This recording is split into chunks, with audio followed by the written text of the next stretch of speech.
Would you agree that part of the reason that our system is so broken right now is because both of the major political parties are just making money hand over fist right now because they're scaring people about what the other side wants and intends? 100%.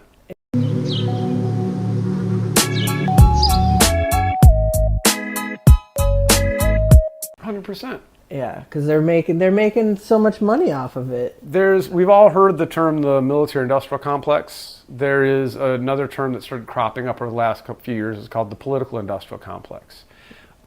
You have these consultants. So let's say you or I want to run for office. Regular old working folk, right? 9 to 5, lunch pailers. Let's say we've got people in our community, they've donated a little money to us, maybe we got a rich uncle or something like that, and we're going to try and get our campaign off the ground. It is almost 100% universal that the minute you start running a political campaign, and the way our system works, you're going to ally yourself with the Republican Party or you're going to ally yourself with the Democratic Party. The minute you start running a campaign, and money starts flowing in, the parties are going to try and connect you with consultants. Now, on the surface, it sounds like a pretty good idea. I've never run a political campaign before. I don't even know where to start. So they're going to send some expert in to help guide your campaign, to help run your campaign, to help you organize your fundraising, get your website set up, print your t-shirts and stickers, kind of manage your schedule, help you with your messaging and how you communicate these ideas, you know, and they're going to commission all the polls and all this kind of stuff. And the idea is to help people run an effective campaign. But it has gotten to a point where, you know, there are numerous candidates, a lot of working class candidates over the last decade or two who have tried to run for office and gotten connected with these consultants, and those people didn't win. And so they decided, I guess politics isn't for me, I can't run. But the consultants who maybe shaved the rough edges off their message and showed them these polls, but didn't show them these polls and guided them, okay, to the loss, get to keep their job as a consultant. And here comes the next candidate, and they get to run that campaign. And there is an entire industry of political consultants and the people who work behind the scenes in the DNC and the RNC, whose entire careers are based off of doing this. And it doesn't matter if their candidates lose all the time, they still have a job. So their interest isn't in electing candidates that do the best for the American people. Their financial interests are aligned with preserving their own job and convincing everybody in the room, maybe some of them believe it, maybe some of them don't, but convincing everybody in the room that they're really important to the whole system and how it works. And that's just at the base level. And then you've got these huge organizations above them, topped out by the DNC, the RNC, and then all these super PACs that are running around. They're people, offices full of people, and their job is just making phone calls and hoovering up yet more and more and more money.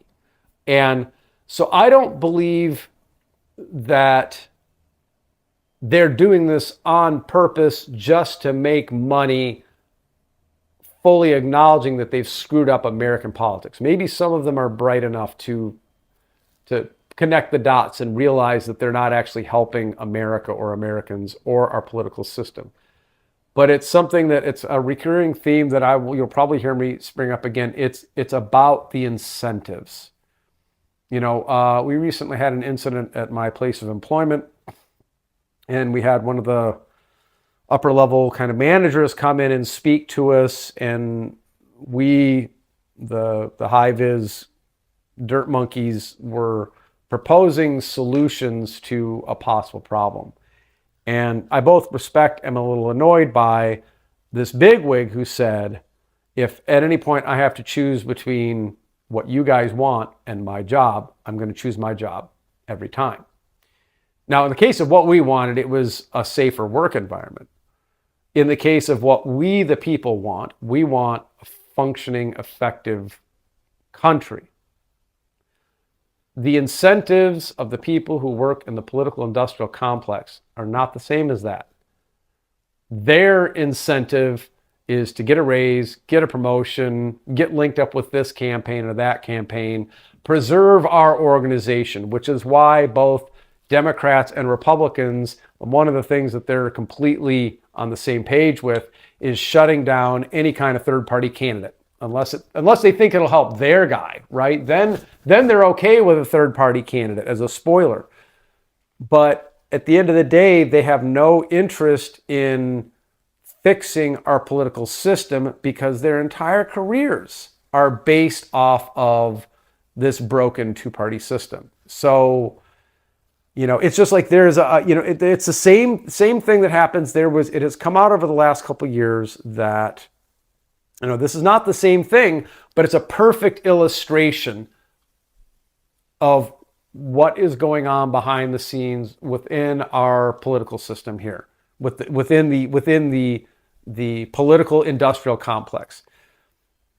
We know that homelessness is a problem in this country, and there were some people I think it was in the San Francisco or Bay Area. They were a nonprofit who on paper were there to help with the homelessness problem. And again, some of these details might be fuzzy, but the gist of it is right. The city council was going to pass some kind of legislation or law that would actually have helped to start to get people out of the situation of homelessness. And it was exposed that these individuals who worked for the Help the Homeless nonprofit actually lobbied and campaigned against this city policy. Because if the city policy went into effect, the board of directors of this nonprofit, the nonprofit would not have been needed. And so it was in their own personal best interest to make sure that there was an ongoing homeless problem. They didn't want to solve it because if they solved it, they'd be out of a job. Now, me personally, I'd be like, hey, that's great. That's what we've been working for. Now I can go take my skills at sending emails and making PowerPoint presentations to any office building in the effing world. But these people were just so comfortable and happy where they were, they wanted to preserve the status quo instead of actually solving a problem. Does that sound familiar to anyone? So the money in politics isn't just the money that buys politicians and the lobbyists that go to Washington, D.C. and are the ones who, our representatives don't write most of the laws and legislation. It is the lobbyists who have been sent there by this industry and that industry and this competing collection of ideas. And then you've got the whole structure of people whose entire careers is based on getting people elected and going to the left and going to the right and going to the left and going to the right and going to the left and going to the right. So we've all got whiplash and nothing gets done. Nothing gets done. The status quo is preserved. Everybody's careers are safe. So I don't know if that answers the question, but yeah, there's a financial incentive to not fix things. There's a financial incentive to keep it just as, to make it a black box that we can't see inside, that we don't really know how it works, because there's layers upon layers upon layers of people who, you got communication directors and you got program directors and you've got all these different moving parts and you've got a whole ecosystem for the Republicans and one for the Democrats, and then you've got ones that work both sides. You know what this reminds me of? That story you told about the homeless nonprofit is the bill in Congress a couple of years ago when Biden was still president. It was a bipartisan bill, and the Republicans were the key authors of that bill to fix the immigration problem, to send more Border Patrol to the border, to finance the court system, to process cases faster for asylum seekers. And that bill was shut down because the current president, who was not yet back in office back then, Knew it would told be a the good Republicans campaign. Yep. he needed the immigration problem to continue to exist so that he could run on it. That is actually that's a really good point. That is a bipartisan thing, and I wish I could remember. I think it was Catherine Gell's book. She's somebody she's a name worth paying attention to. She's somebody who's working behind the scenes to try and fix our politics. But I think she was raised Republican, but then she ended up working in the Obama campaign, and now she's like, both sides are kind of broken. But she brought up the fact, I believe it was her who brought up the fact that both Democrats and Republicans think about like big issues that just, it's a political football. It gets brought up every single campaign. On the right, we'll say it's immigration, because that is a campaign issue that Republicans tend to do better with. And on the left side, you've got abortion rights is a campaign issue that's good for them in political campaigns. So some people, regardless of how you feel about either of these things, people have pointed out that Obama had both the House and the Senate when he was elected president, and could very easily have enshrined abortion rights into law. But they did not. Why didn't they?